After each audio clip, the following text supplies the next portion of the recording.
You know, my sister had been living in London, she was going out to parties too, and she actually once met Mick Jagger, which was like the most exciting. I thought she was very, very cool. She's 12 years older than me. But anyway, you can imagine that having learned to play rugby and been at boarding school, I could not sew whatsoever. And after a couple of months, my tutors realised that I was really falling behind. Not because everybody was so good at making clothes, but really I had no idea whatsoever.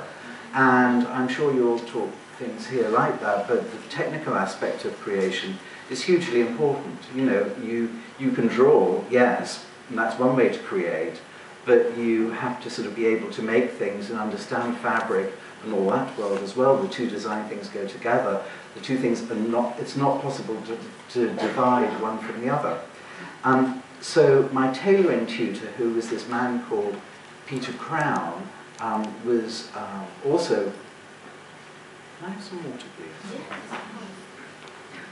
Oh, not so far away. My tailoring tutor was this man called Peter Crown, and he had a couture house called a chasse, which was a very grand, old-fashioned couture house. What would be the equivalent in Paris?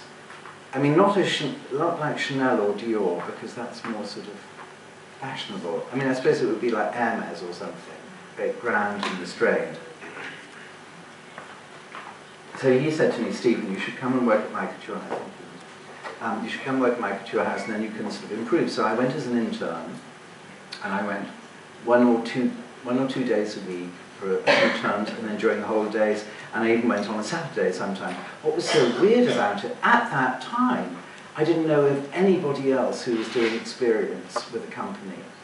I mean, literally, I think what seems very, very normal now, I think I was the first person to do it at St. Martin's. And anyway, I turned up and I was working for this tailor who was, I mean, he was a fantastic, amazing what he did, but he was also really like sort of bad-tempered and grumpy and sometimes not very helpful. You know, I was making coffee and picking up the pins and watching what was going on because you didn't have to be doing it yourself. You could just sort of see the whole thing. And I'd never been in an environment like that before, so it was so exciting for me.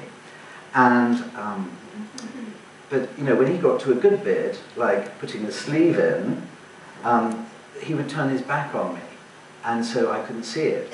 And you know, in my sort of 18-year-old arrogance, I thought that, you know, he was just being ridiculous. But in fact, you know, he was East European Jewish. What had happened was after the war, he'd taken his trade with him. So that was the thing which was the only thing that he had. He didn't have a family, he didn't have any money, and he was very worried that one day I would take his job away from him. Which now I understand, but when I had green hair and was a punk, I really didn't. So I asked if, one thing I'd noticed that we had a tailoring workroom here, and just next door was a millinery workroom. Now I didn't know, it said on the outside Atelier Mode, which for those of you who don't speak French, that means hat workroom. And there were always peals of laughter coming from in there. There was a certain group of women who worked in there, and they worked hard and they played hard too. And that's what was so fascinating to me. These people were having such a good time at work. So I asked if I could have a transfer. And also, one day I was walking past and the door was open and I saw a big pot of glue on the table. I thought, oh, thank heavens, hats are glued together, they're not sewn together. Maybe I could do that. So I met the head of the workroom, this lady called Shirley Heggs, and I said, I'd like to transfer to your department, please. And she said, well, can you make a hat? Have you ever made a hat? And I said, no. She said, well, how can I possibly take you into my workroom if you've never done anything? When we went to see Peter Crown, who was head of the company, and they both decided that I should make a hat over the weekend, this was Friday afternoon, and show it on Monday morning. So, of course, because I'm a bit of a yes person and really don't think before I say anything, which is quite a good policy in life, I think. Well, it just makes you open to all these different exciting things that can happen. I think no people have a much more sort of stable life, but I think they sort of exclude things too. But that's just my personal point of view. So anyway, I said, oh yes, of course, Shirley, of course I could make this hat. So this is actually the hat I made, which looks in a photograph reasonably professional, but I have to tell you in real life it wasn't. And it hasn't been retouched very much. So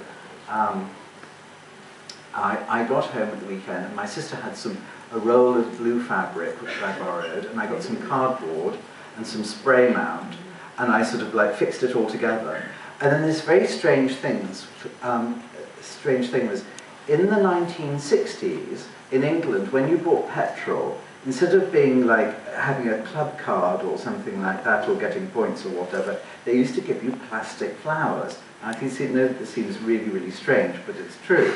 And my mother had these plastic irises left over from 15 years beforehand. So I sprayed them with some car paint, which was sort of bluish colour and silver, sewed them on, or glued them on, and took it in on Monday morning. Now, I didn't realise, I mean, I sort of vaguely knew that flowers on hats were supposed to be sold, but they thought it was terribly modern and punk, and really reflective of like the modern status quo or whatever. I really had no idea. So suddenly I was there in the millinery workroom and making hats. And what was extraordinary was after the first day, I realised that's really what I wanted to do. Of course, I was doing women's wear at St. Martin's, and it was strange that when I left, I almost failed because millinery was not a proper part or a recognised subject for the college. But my personal tutor really wanted me to sort of go ahead and succeed, so they passed me even though they were going to fail me at one point on a technical error. Can you believe that? It's true. But anyway, life at St. Martin's was great, and we had an amazing time. It was wonderful to be in London, to bounce ideas off different friends, and as well as, oh, and I just thought I'd show you here, this was the card when I left college. Look, we're there. And this was a little magazine article thing, and these were the clothes, my final clothes. We actually found these photographs. I don't know if you know that St. Martin's is moving its campus, and they have these photographs in their files. And this was my collection when I was leaving.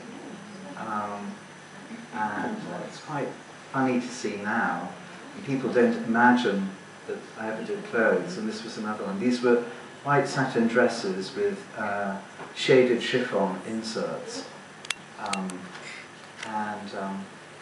This was... So then what happened? Oh, just go back. Yes.